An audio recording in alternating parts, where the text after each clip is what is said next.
Hello and welcome to Tikkabilla. Now I was just having a look up at the sky and the clouds. Do you ever have a look up at the sky? You can tell a lot about the weather by looking at the sky.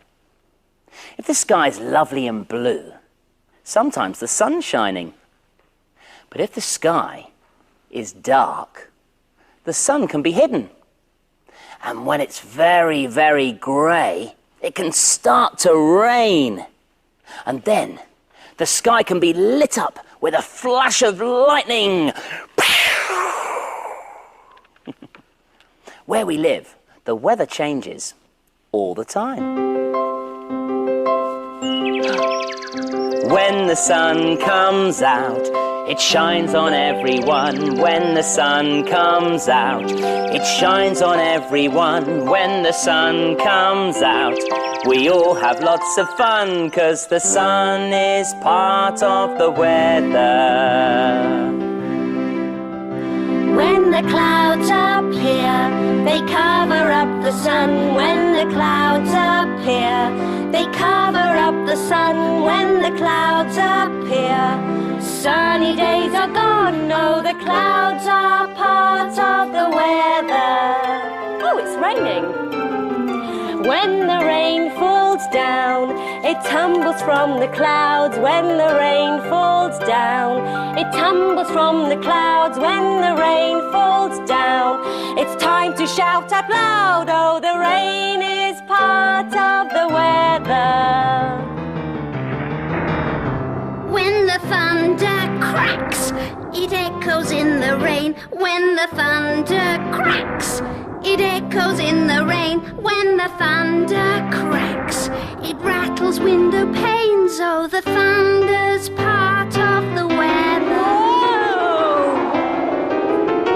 When the wind blows strong, the thunder runs away. When the wind blows strong, the thunder runs away. When the wind blows strong, this is what we say. Oh, the wind is part of the weather. Whoa!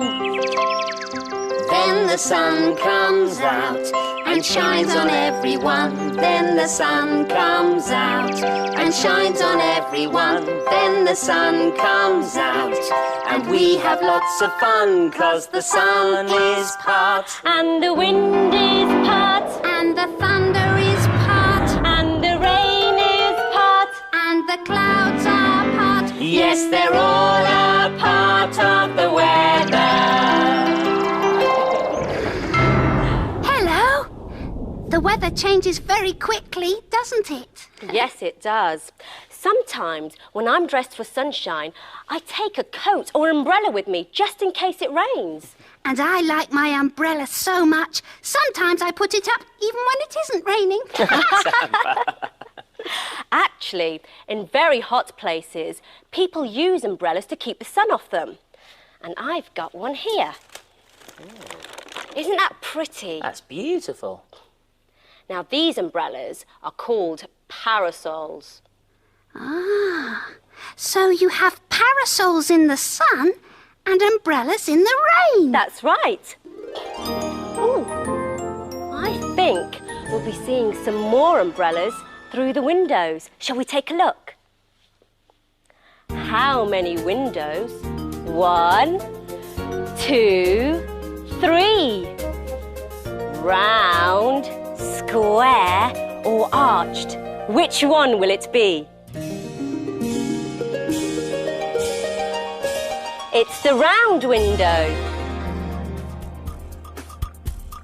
This is Richard, and he's designing a special Tikkabilla umbrella on his computer.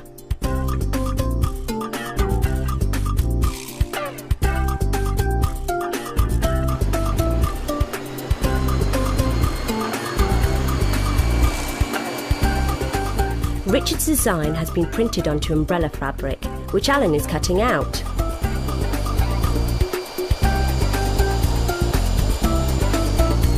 Each triangle is called a panel, and we need 8 panels to make one umbrella.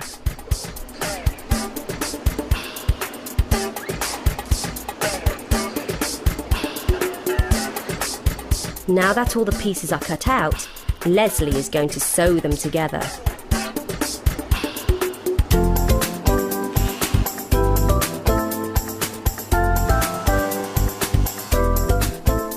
What lovely colours!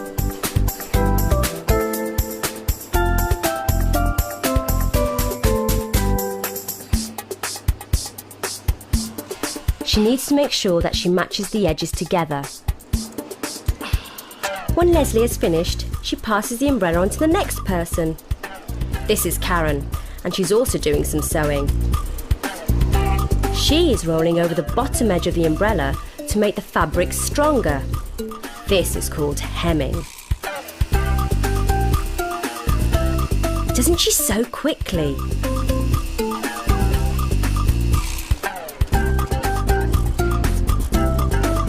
When Karen has finished, she passes the umbrella on to the next person. This is Sandra, and she's adding the plastic ends to the umbrella. This will hold the fabric onto the metal frame when it is put up.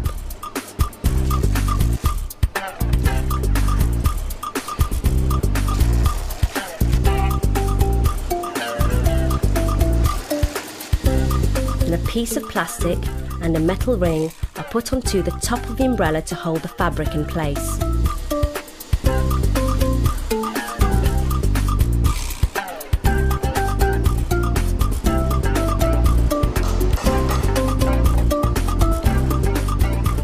Then we need to add a fabric band and a popper so that the umbrella will stay rolled up when it's not being used. These are the metal frames which go inside the umbrella. This is Emma, and she's putting the frame into a special sewing machine so that she can sew the umbrella fabric on.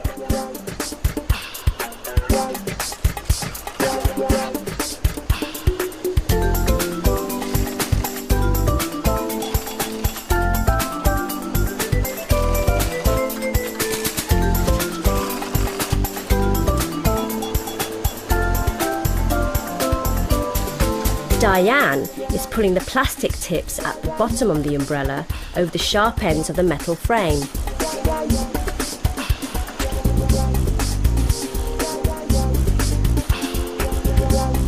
Once they are all in place, she opens up the umbrella to stretch the fabric in the warm air oven.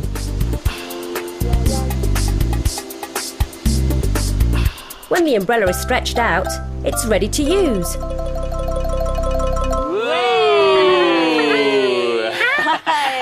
Tikkabilla umbrellas are beautiful. They are, aren't they? Look at all the colours spinning around. Hey, I know something else that spins around. Do you know what it is? Tikkabilla, Tokkabilla, Tikkabilla, Tock. What's the time on the Tikkabilla clock? Let's see, shall we? Well, the long hand is pointing to the number 3. So that means it's a quarter past something. And the shorthand is just past the number 10. So that means it's a quarter past 10. But what's underneath the clock? Oh yeah, it's a little duck. Let's waddle over there and see what today's story's about.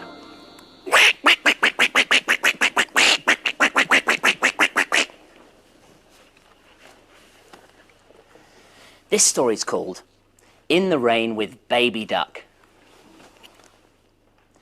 Pit-pat, pitter-pat, pitter-pitter-pat. Oh, the rain came down. It poured and poured. Baby Duck was cross.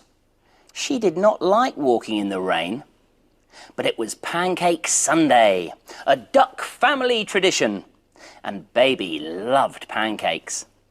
And she loved Grandpa, who was waiting on the other side of town. Pit-pat, pitter-pat, pitter-pitter-pat. Follow us! Step lively! Mr. and Mrs. Duck left the house arm in arm. Wet feet, wailed Baby. Oh, don't dally, dear. Don't drag behind, called Mr. Duck. Oh, wet face, pouted Baby. What Mrs. Duck pranced along. See how the rain rolls off your back. Oh, mud! Muttered Baby. Mud, mud, mud! Don't dawdle, dear. Don't lag behind. Mr. and Mrs. Duck skipped ahead.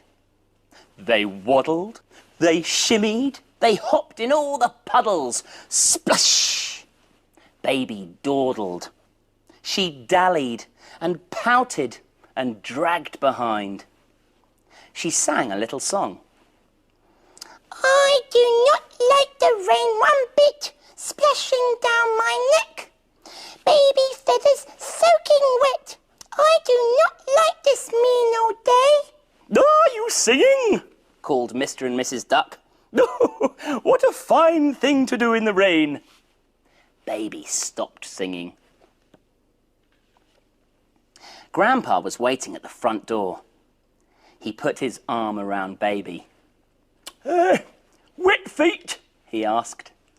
Yes, Baby said. Wet face? Grandpa asked. yes, Baby said. Mud? Grandpa asked. yes. Baby said. Mud, mud, mud. Yes, I'm afraid the rain makes Baby cranky, clucked Mr. Duck. I've never heard of a duck who doesn't like rain, worried Mrs. Duck. Oh, really? Grandpa kissed Baby's cheeks. Grandpa took Baby's hand. Come with me, Baby. They went upstairs to the attic.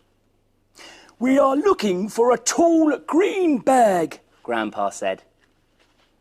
Finally, they found it.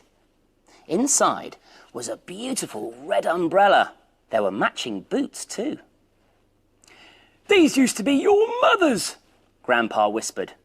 A long time ago, she was a baby duck who did not like the rain.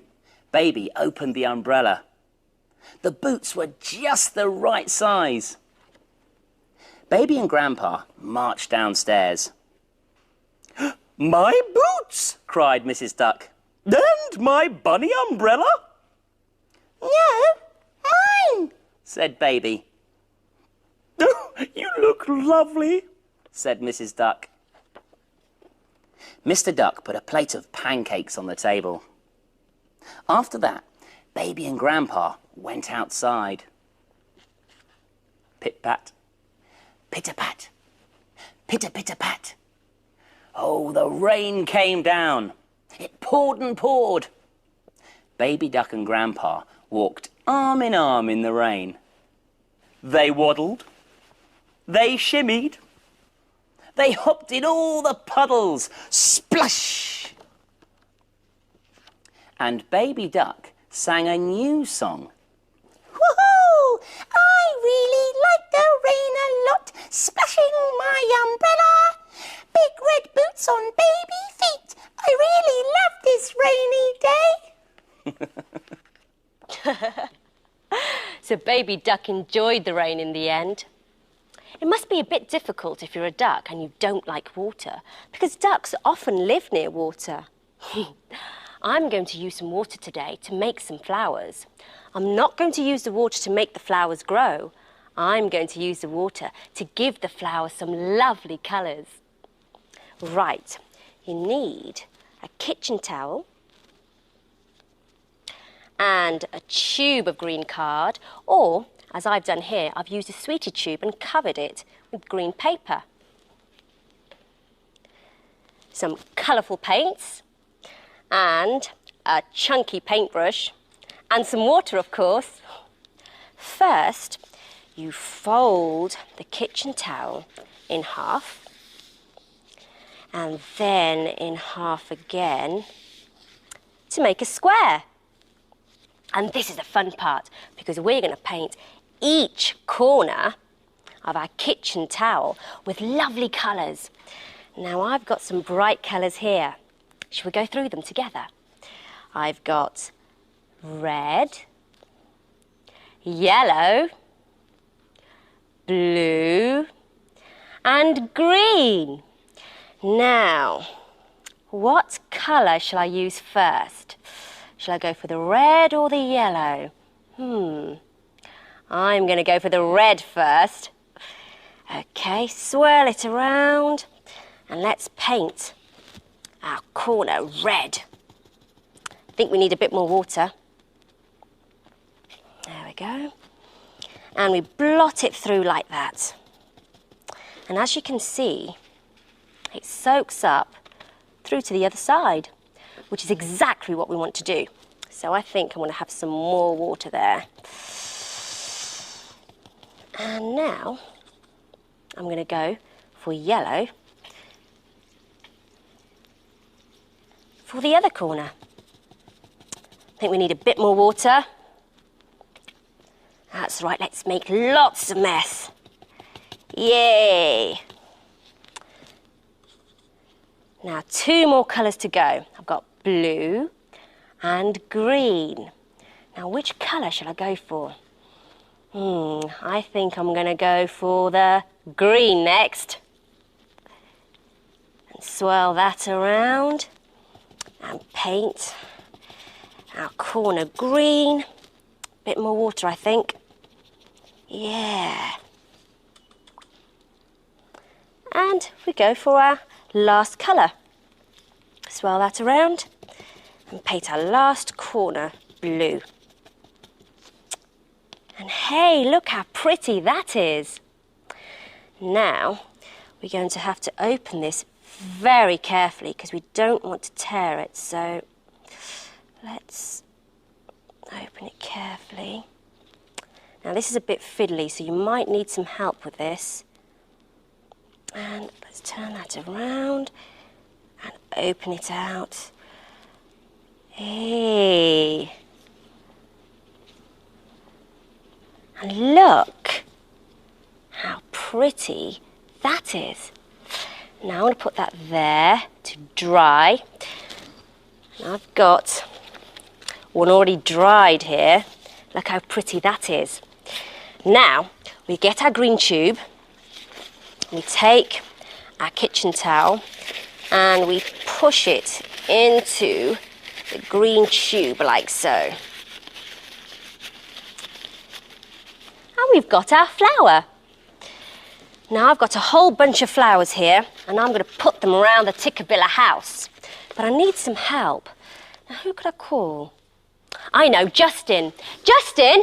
Yeah, VJ, do you want some help? Yes, please. I've made a whole bunch of flowers and... VJ! Oh, they're beautiful. Wow, they look like they've just come out of a garden. Oh, you shouldn't have. Oh, I'm really touched. Oh, sounds like the windows. Well, why don't you go and see what's through the windows? Yeah? And I'm going to go and take these flowers to Tamba. Yeah. Thanks, Justin. Hang on, I thought they were for me. Oh, never mind. Well, I think through the windows we're going to find out about 2 boys playing in the garden. Come on, let's go and have a look. How many windows? 1, 2, 3. Round, square or arched? Which one will it be? It's the square window. This is Sam. This is Finn. They like exploring their very special garden. Today, they've got their favourite clothes on to play in the garden. Their garden is very special because there are lots of wild animals and insects in it.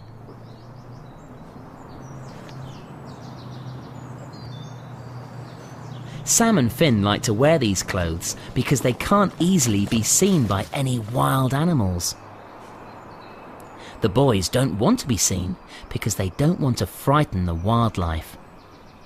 If they wear these clothes, the animals might think they're part of the garden, so they won't run away or fly away. Dad's not too bothered about being seen. He's busy looking after his plants.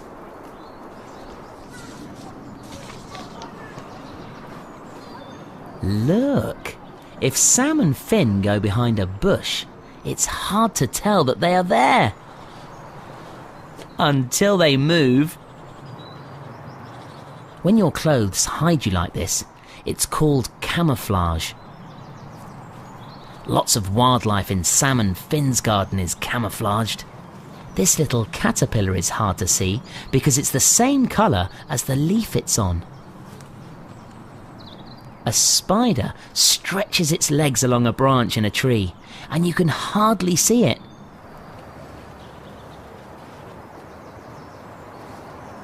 Can you see Sam and Finn now? You can see Finn, but it's hard to see Sam. Why? Because Finn is wearing bright red clothes, so he stands out. He can't easily hide like Sam. Sam is wearing his camouflage clothes, so he's much harder to see.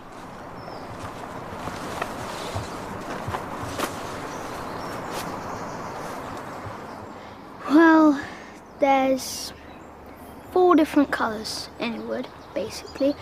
Brown, black, green, and sort of dark cream. And that's what camouflage has. Brown, black, green, dark cream. If Sam creeps along very carefully, you can't see him very well, and neither can the animals. He can get really close to his favourite creatures wearing his camouflage clothes.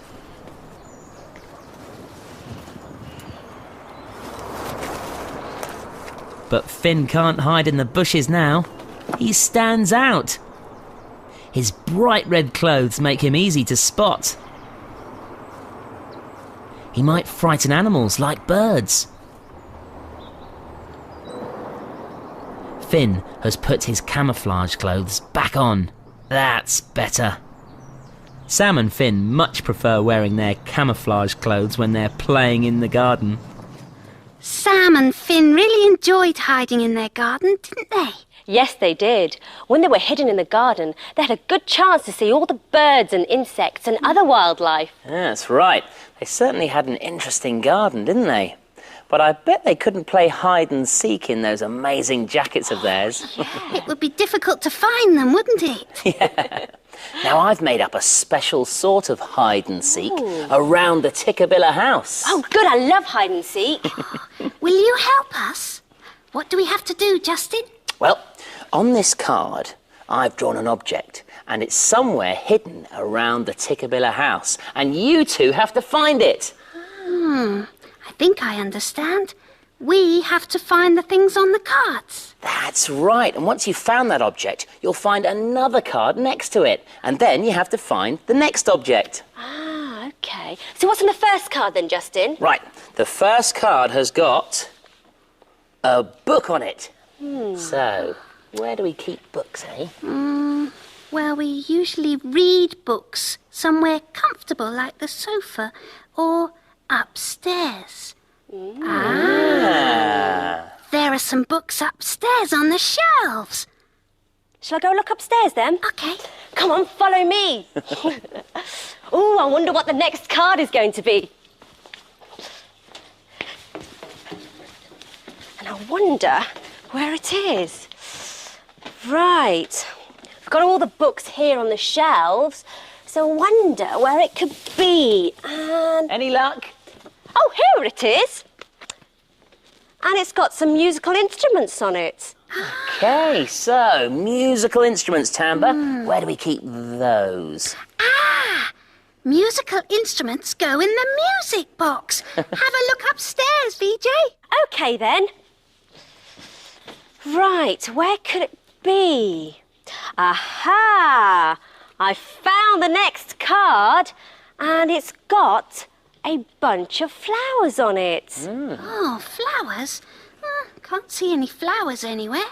There they are. Here are the flowers. Did you see them? But where's the card? Oh, yes. Here it is. What's on the card, Tamba? Oh, it's a picture of a duck. Ah, and I think I know where that is. It's behind here. Well, we finished the game. That was a good game, Justin. Did you enjoy playing it with us? Finding things is good fun, particularly when they're lost. Yeah, I'm always losing things. Are you? Hey, I'll tell you what. I'm missing a sock, you know. You didn't happen to find the other one when you were looking for things in the Tikkabilla house? No. Actually, I've lost something too. It's very strange. Come on, let's go and hunt for them. You can help. Over and under and all around, I've lost my sock, it can't be found. I've looked in the cupboards and under the clock. I really don't know where to find that sock. Searching up high, searching down low, wondering where those lost things go. Searching up high, searching down low, where can we look? Tell us if you know. Over and under and all around, I've lost my glove, it can't be found. I've looked in the attic and under the stair. I've only one glove and I don't have a pair. Searching up high, searching down low, wondering where those lost things go. Searching up high, searching down low, where to look? Tell us if you know. Now where'd it get to? Over and under and all around, I've lost my slipper, it can't be found. I've looked on the floor behind the swing. I've looked everywhere, but I can't find a thing. Searching up high, searching down low, wondering where those lost things go. Searching up high, searching down low, where can we look? Tell us if you know. We have to think really hard where our lost things might be. Where do we see them last? Whatever is lost can always be found. You just have to carefully look all around. Come on, let's split up and see if we can find them. Good idea. Now, if you find my sock, shout out loud, won't you? Right. Pardon? What? Over here? You mean over here? What? Behind me? Hey, you're right. Look, everyone, I found my sock. And I found my glove. I found my slipper. We searched up high, we searched down low. We sought out the places where lost things go. We searched up high, we searched down low. You helped us to look, yeah. So now we know. Oh, yeah. Thanks for helping us look. We found a lot, didn't we? Why don't you have a search around now and see if you can find anything that might be lost? See you next time. Bye-bye. Tikkabilla,